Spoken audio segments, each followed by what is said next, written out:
Hey everybody, thanks for clicking on this video. My name is David Pendleton, and today I'm going to give you a pretty detailed guide on the Highlands tournament. This is going to be for pro. The good news is we had a really good qualifying score, minus 15. So, we're going to take that and try to build upon, what we have here.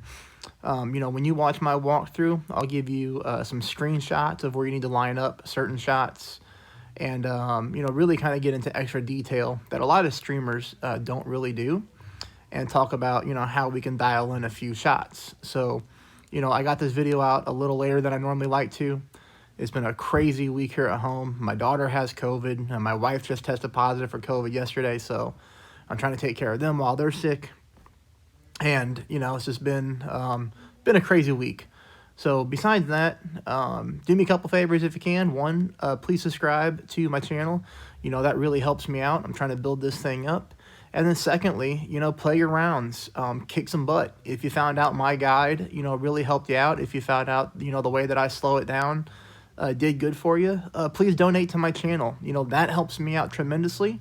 And, these things take a long time, so, be worth my time, to continue doing it. So please help me out there. And you can find out how to donate to the channel in the comment section. But that's enough as far as that goes. Let's go ahead and hop right into the replays. So you can see here we started off with 3 straight eagles, then a birdie, another eagle, a couple birdies, and then 2 more eagles to finish. Now, the good news is this is not a fluky minus 15. This is actually a very good starting point and something that I think we can all duplicate and replicate no matter what your club levels are. And I'll go into that a little bit more here in a minute. So, let me hop into hole number 1. Okay, so hole number 1, and, if you're going to be taking notes and you're going to be paying attention to, how we're going to get a hole-in-one on this one, I don't play the rough bump on this hole. I hate it. Now, we've seen this hole in tournaments so many times, and for whatever reason, I leave the rough bump all over the pin, but very rarely drop it. So this time I wanted to take a different approach, and I think we found something really good that's going to work here. But first of all, take a look at this screenshot here. So look where the hole is. Now, if you look at the rows of green, you got dark green to the left of the cup. The row that the cup is in is light green, and to the right of the cup is dark green. And I kind of circled it for illustrative purposes with the hole in the light green patch. So what I'm focusing on is my ball guideline to be to the left of the hole and really splitting that color right there. So I know typically when I zoom in on the video, it takes a while to catch up. But look where my ball guideline is. See how the end of my ball guideline is kind of splitting that dark green square in half? Really, that's where we want to focus on our landing position. And let me show you why.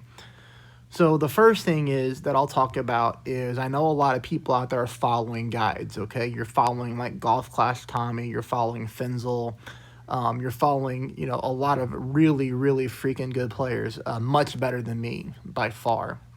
But the problem is when you follow a guide, unless there's a true funnel, okay, you can't really put your ball guideline in the same landing position every time and expect it to get a hole-in-one off of a guide. A guide is just that. It's a guide. Hey, you need to aim here.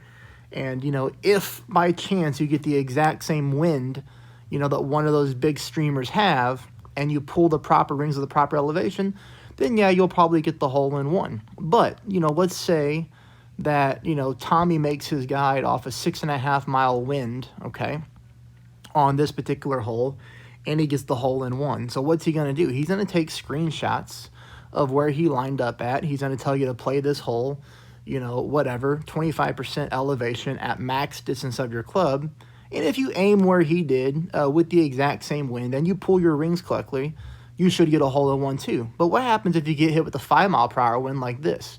You're not going to be able to put the ball guideline exactly where he was with, a 1.5-mile-hour less wind and make the shot. You'll be close, but it's probably not going to go in for a hole-in-one unless you do something wrong, like you mispull your rings, or that. So I make my videos to be very consistent and show you what to do when you get a different wind.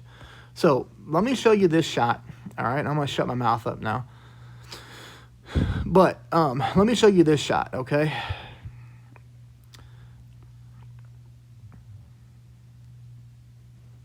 I want to back up here a second because I want to show you, okay.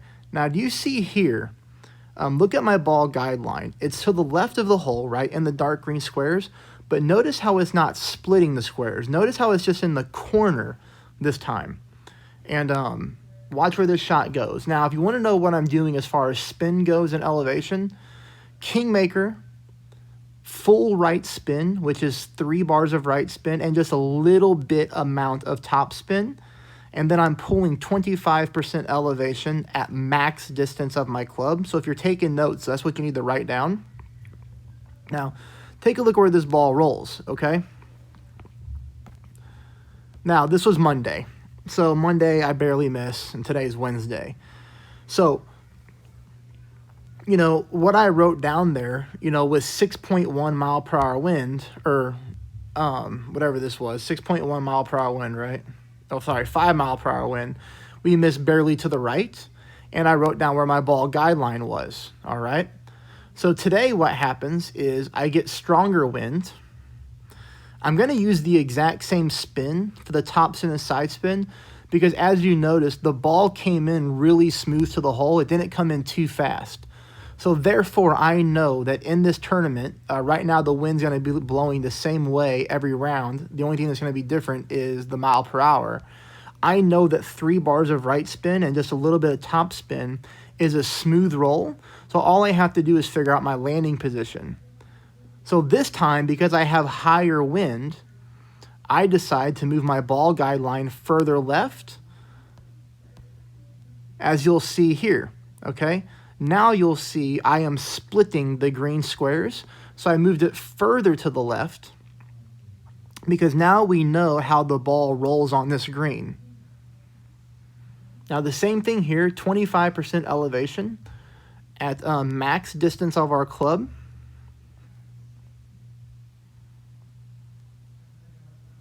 We hit a perfect ball, which is always key, you know. But now you'll see we get the hole in one, you know, and the camera goes to that angle, you know you're looking really good. So now we have our baseline, okay? So you can throw the guides away because now you have your baseline based off this video and this screenshot of what to do.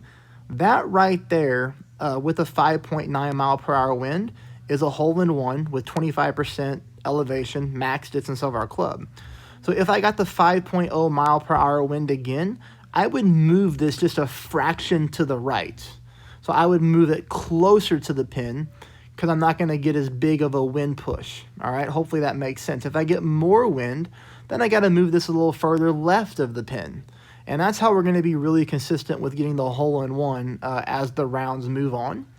So I know I spent a little bit more time than normal on that one, but I just wanted to explain to some people, you know, how I dial in shots and why this is a better approach than using a guide. So take your own notes. All right, so now let's hop into hole number 2.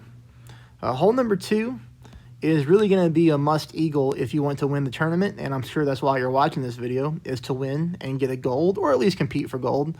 You know, I don't gold every tournament. I've only gold a couple pros, but I always get a top 10 and normally a top 5, so I normally just screw myself by hitting too many great shots. But what we're going to do here is we're going to use, you know, whatever driver gives you a good amount of top spin, okay? And we're going to use a Titan ball. And we're going to go full top spin with 2 bars of left side spin. And then from there, we're going to be using a 15% elevation.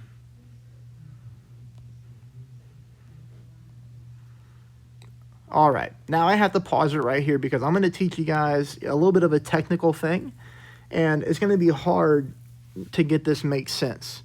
But notice when I stretch my club out right here that my ball guideline is going onto the green, okay? Now, if you notice, look at my target, okay? So look at the yellow rings right now. Do you notice how there's a red line splitting the yellow ring in half? And then if you look below the blue line, you'll see that red line right there is in the middle of the transparent ring, okay? Hopefully that makes sense. You're going to see like this red thing here in the middle of my target zone. That's your overpower ring adjustment. And if you've never heard of this is going to make you a lot better player if you can follow along. So when I stretch my club up, I know that I need to push back up 3.5 rings off my drive because I need to duplicate this exact landing position on my drive. And the way that I know to push up 3.5 rings is because that second red line there in the transparent is 3.5 rings. So yellow ring is 1, and then orange ring is 2, blue rings is 3, and then there's halfway right there. So that means that after I adjust 15%, I have to push up 3.5 rings, so which I'm going to show you. I hope that made sense. It probably doesn't to a lot of people, and that's okay. You don't have to do this too often. But now I'm going to push up 3.5 more rings. So 1, 2, 3.5, which pretty much put me back to max distance of my club. I'm not going to use any overpower at all, and you don't want to, because if you do, you could really fly past the green here into the rough. And you'll see the ball did exactly what we wanted it to do, and we almost got the hole-in-one on a par 4. That's going to be very technical to duplicate. So if you have any questions, put them in the comments, and I'll probably give you a link to my Facebook so we can message back and forth. But that's how you're going to get the eagle on this hole, and it's a must eagle in order to win this tournament. Okay, hole number 3. So here's what we're doing on hole number 3. We're going to play 10% elevation. And on this hole, I have a couple things to explain because I've seen opponents go into the rough and even the sand here. And you just can't afford to do that on any par 5. But where's my notes at? I wrote down what to explain to you guys. But anyways, what we're going to do right off the bat is we're going to start with 4.5 bars of topspin. And you're going to use 2 bars of left side spin. That's going to be full left spin with a Titan. And if you take a look at where I'm at right here, you're going to be like, why in the world would you use left spin when you're already in the rough with my ball guideline? It's going to make more sense when you see what happens on this fairway here, okay? But we are going to play this one 10% elevation, and you can see I'm putting my yellow ring on the rough line here with my ball guideline going into the rough. When you pull your rings here, your ball guideline is going to disappear because it acts like you're hitting the trees. Don't worry, you won't hit the trees. Now you're going to use overpower, a little bit of overpower with half of a ball of right curl.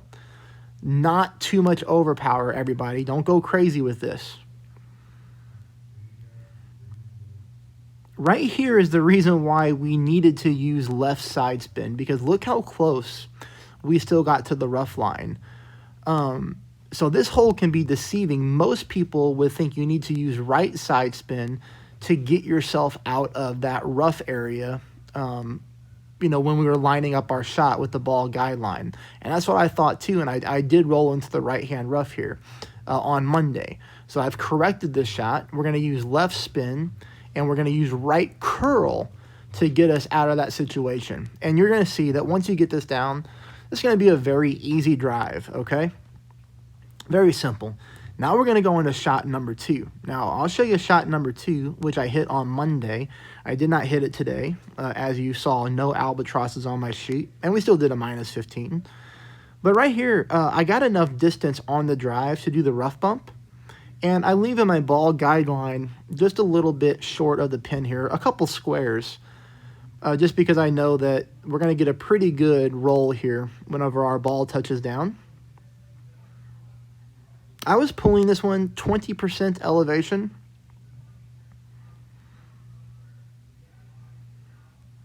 And you see I hit a pretty nasty, great shot here.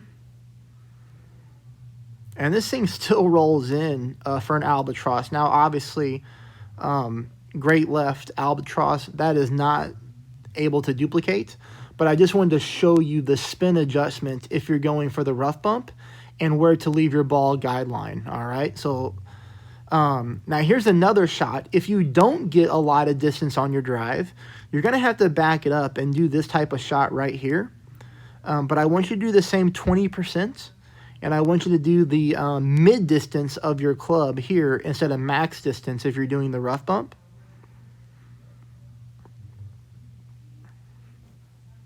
And right here, I didn't use any spin. I would recommend, if you're taking this shot, to use about half of a bar of backspin. Because once we get right here, we want to slow down a little bit and line that shot out. So I think about like maybe a quarter or half of a bar of backspin is going to be really good. But anyways, you know, once you hit this drive, this is a good chance for an albatross, but it's a guaranteed eagle. And I've already seen a couple people birdie it, you know, so be careful with this one and maybe watch that drive a couple times so when you play your round, you're good to go. Hole number 4, to me, in my opinion, this particular hole is probably one of the harder eagles on a par 4 in the game, just because of how the green bounces. It's a little tricky. But I'm going to show you 2 different drives on this hole. And it's up to you on how you want to play it. But you can use a Titan, no problem. As you can see here, when you stretch your club out, you're going to have no problem getting to that second fairway there. You can use full top spin, a little bit of right spin, but the most important thing is 10% elevation, and then push your club back up a little bit.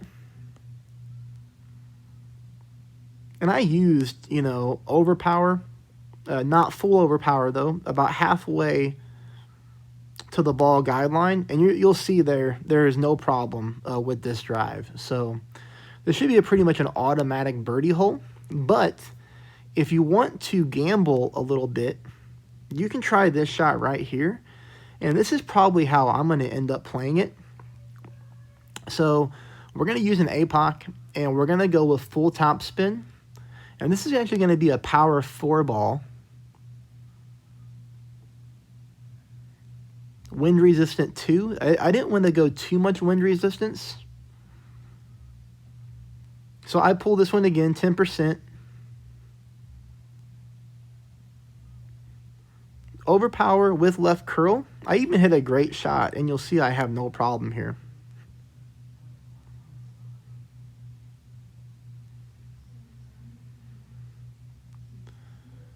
So this right, that just lets us get up further on the fairway, which makes this shot with a thorn instead of a Goliath. So when I use the Titan drive, because I didn't get more distance, I had to use my Goliath, and I hate this hole with the Goliath, which is why I'm choosing to go with the power 4 ball. Now,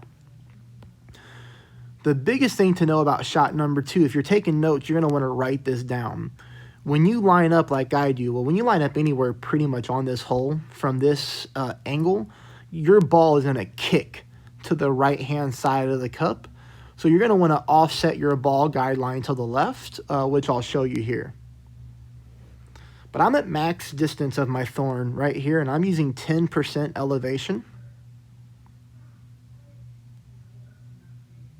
So you can see how inconsistent the green is. The ball guideline skips around. So put it here, skips over.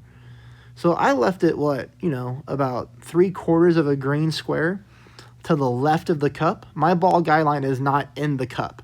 So let's look at that real quick.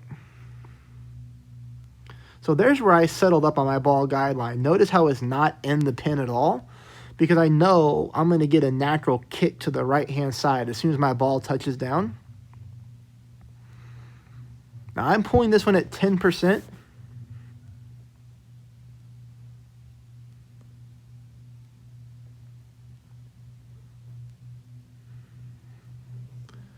And we almost sneaked that bastard in there. So, I mean, it's really freaking close.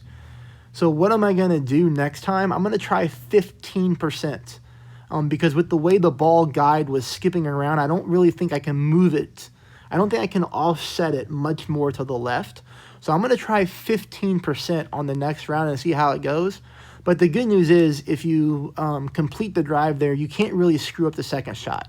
It's going to be an automatic birdie. You're going to see very, very little consistent eagles on this hole.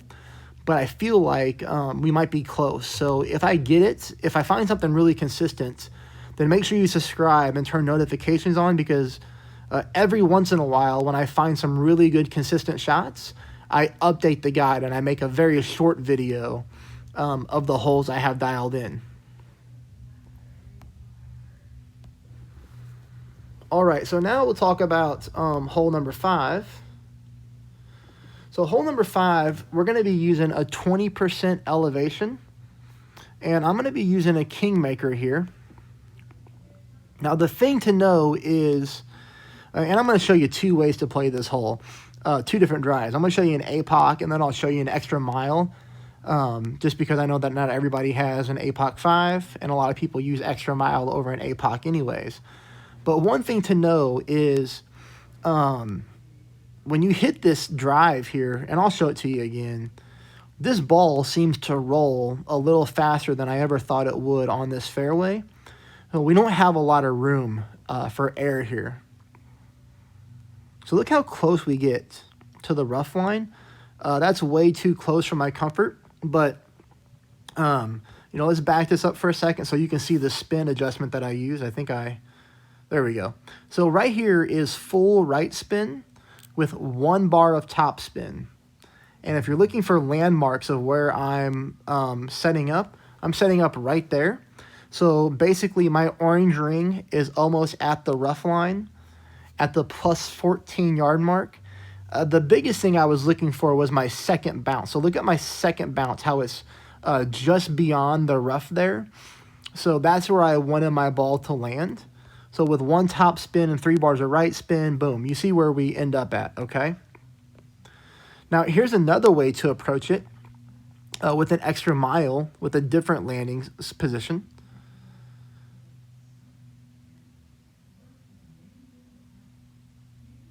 And I'll pause it when I get to the right adjustment here. So I'm still looking for the same thing with my second bounce to be out of that rough. Same 20% adjustment. This time I used a little bit of right curl.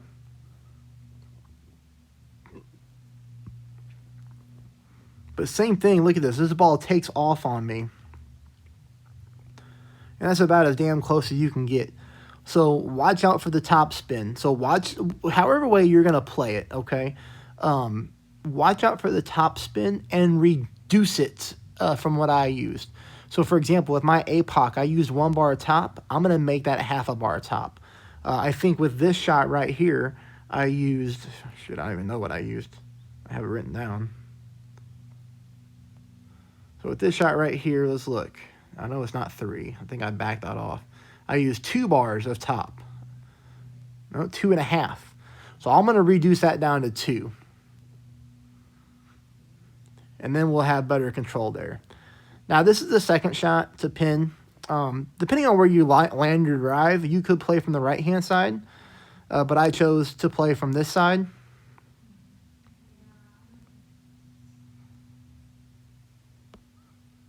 This one right here, no elevation.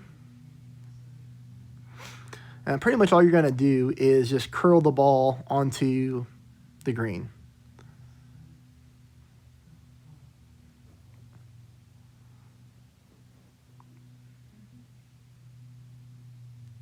So mine had a little bit too much steam on it, but that's no big deal. I mean, that's a very simple shot for a very safe eagle. Now we're going to talk about gambling, okay? So on this hole, this one I feel like we can get a hole-in-one on. But it's going to be up to you on how you want to play it. So this can be a guaranteed birdie. No issue. If you just line up in the middle of the fairway here, up higher than what I'm doing, and just, kind of use some backspin and some side spin and aim at the pin, whatever, you can do that. Secondly, I want you to notice that on this replay, it shows that I'm using a katana. I am not using a katana. I'm using a kingmaker. Some of you may know that right now some of Golf Clash's replays are screwed up. So when I went in to view my replay and did the screen recording, it's showing up as a katana, but it's not. It's a kingmaker. But here's what I want you to know on how I'm playing it, and I'm a gambler, so I'm going to play it this way. And the reason I say it's gambling is because we are having our target right up on this rough. If you screw up and hit a great left shot, you're dead. You're going to be in the rough and going to have to make a difficult shot from the rough to save a birdie. You'll probably end up with a par more times than not. But if you hit perfect, I do believe there's a nice little funnel here that's going to roll into the hole to get us a really good chance for a hole-in-one. But again, you don't have to play it this way. You can just play it safe and go for the birdie. But here, if you're taking notes, here's how I'm playing it. 15% elevation at max distance of our club. I'm going to use 1 bar of left side spin with around half of a bar of backspin with the kingmaker. Now, the biggest thing to know is I'm lining up right here with my yellow ring on the rough edge. And again, remember, this is a kingmaker. There's my 1 left side spin, about half of a bar of backspin. And you can see here my ball guideline, is going almost towards the hole. It's pretty close. But I don't want to use more left spin than what we're using here because it didn't work out in my other rounds. So what I'm doing instead is I'm using a little bit of left curl. Not a lot, just a little bit. And I'm going to show you what I'm going to do in the next round. But you see there's no room for error. And I know that half a bar of backspin is really good speed. So I don't need to change anything on my spin. I think all we need to do is change the curl. All right? That's all we're going to do. And let's take a look at my curl that I ended up using. Not a lot. But the first time I took this shot without curl, I missed to the right-hand side of the cup, and we just missed to the right-hand side of it again. But right there, we can pause it right there. That's all the curl that I used. So what I'm going to do in the next round is I'm going to use curl until the left side of my ball touches the right side of that target. So basically, there will be no gap in between the ball and the target zone like there is right now. I'm going to completely cover that. Hopefully that made sense to you if you're following along there. All right, here we go. So this one's going to be kind of fun. This really should be a guaranteed birdie for everybody. But I do think there's a really good opportunity for a hole-in-one here. And I'm playing this one 15% at mid-distance of my quarterback. 3 top spin, 3 right spin, so max right spin. And I'll tell you what I'm looking for that a lot of people aren't looking for is this right here. You see me zoom up. So my ball guideline, I'm trying to pay attention to the end of it. So the very end, as you can notice, the very end is in that dark green square, kind of like in the corner. We need to move that up just a tad. So maybe to where the ball guideline is, instead of the bottom of the dark green square, it's coming through the top of the dark green square. That's how specific we need to get when we go for these hole-in-ones. But check this out. This is really close. And I keep getting closer and closer by moving that ball guideline up. But again, 3 top, 3 right, kingmaker, 15% elevation.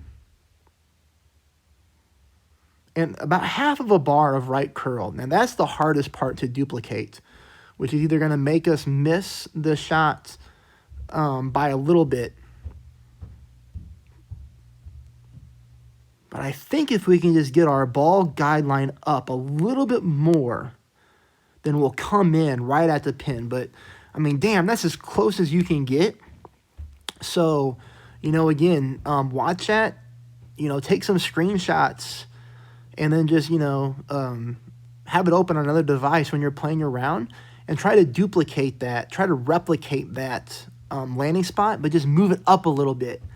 And this is a situation to where I think you can play it that way every time because of the funnel that rolls into the hole there. So we're really, really close on that hole-in-one, man. And if we can get that one, that's a big deal in this tournament. Okay, now this one is the one I see people either failing on or making. And again, you have to eagle this hole if you're going to win this tournament. Like, it's a must, in my opinion, because it's just so easy. So right off the bat, we're going to go 15% elevation. We're going to use a big topper with a katana. And I want you to go full top spin with about 1 bar of right spin. And let me show you how not to screw this up and what you need to look for. Okay? Hopefully I go sideways here. I think I did, so I can show everybody. Yeah. All right, right there.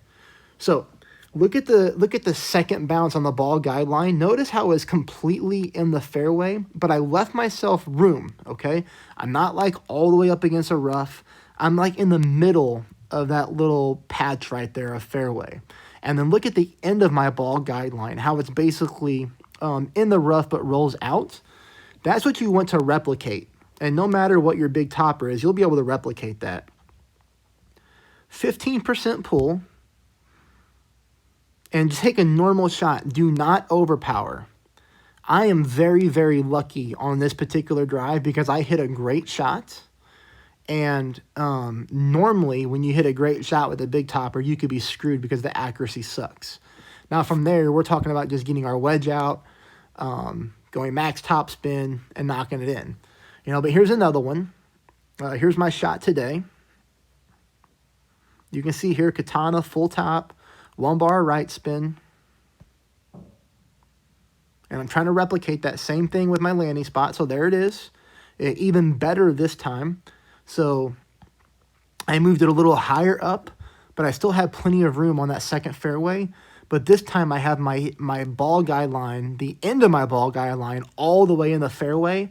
And I like this one a lot better. But you got to hit perfect with the big topper, especially on this setup. Because I left myself a little close to the right, to the rough line on the second bounce. You know, but I did get the perfect ball. So, you know, if I hit perfect here, we're going to be good to go. And that is, you know, that's a really, really solid shot right there. And that's what we're going to be looking for every time. You know, so again, watch that one a couple times until you know exactly what you're looking for. And that you're going to eagle that hole. So, you know, if we really think about this, hole number 2, we can drive to the green. This is hole number 8, we can get close to the green. If you just get those 2 shots down and play the rest of the tournament normal, you're looking at a minus 28. Now, no, that's not going to win in this tournament, but it's a great starting point, okay? It's a great starting point. This is just the wedge shot. You know, if you this is how I play the wedge shots. Max top spin, pretty much just throwing that ball right into the hole. I adjusted no elevation, just to make sure I didn't miss. Because sometimes it's tempting just to go, you know, max top spin and just put the ball right into the hole. But, you know, the ball got pretty high up in the air, so I just want to make sure I had it proper, dead center, and we're all good. All right, hole number 9. Hole number 9, I've seen people mess this one up. And if you mess up this drive, you're not going to get an eagle. But we are playing hole number 9 at, what was it? Sorry. I have my app right there. 20% elevation. Yep, okay. So 20% elevation. And here's your spin. Well, let's go. So I'm going to use max. I'm going to use 4.5 top with 3 right. And you can use more top spin if you want to. I have an extra mile 9, so I know not everybody has that. So I don't try to, when I make my videos, I don't play with full top spin because a lot of people can't relate to that. And if I play with full top spin, I'm going to get more distance on my drive than you. And I don't need that on this hole. So, you know, if you don't have an extra mile 9, you don't have to be like, oh, he's an extra mile 9. I can't do that. Well, yeah, you can because I didn't use the top spin. that the extra mile 9 gives you. So those are the things you got to think about. Easy drive though. And then this is going to be shot number 2. So shot number 2, back it up here, play it down this fairway. I don't recommend going for that right there, even though we have a good ball guideline, because if you miss, you can hit the rough, and you don't want to do that. So, you know, this shot, shot number 2 on this one, it's pretty simple. Mid-distance of the club. I don't use any elevation. I really just kind of play it 1 for 1. So 5.5 mile per hour wind. I pulled at 5.5 miles per hour, or 5 rings. And that's good enough, right? So we'll pick up the eagle there. So that's it. That's my minus 15 round. I think we got some good stuff. So again, you know, I hope you found this helpful. I try to go into a little bit more detail. I know it takes longer than your average streamer, but I try to go into more detail and show you realistically how to dial in some shots. So please subscribe. And again, if you're feeling generous, please donate. You can find out how to do so in the comments. Good luck, everybody. I hope you all kick ass.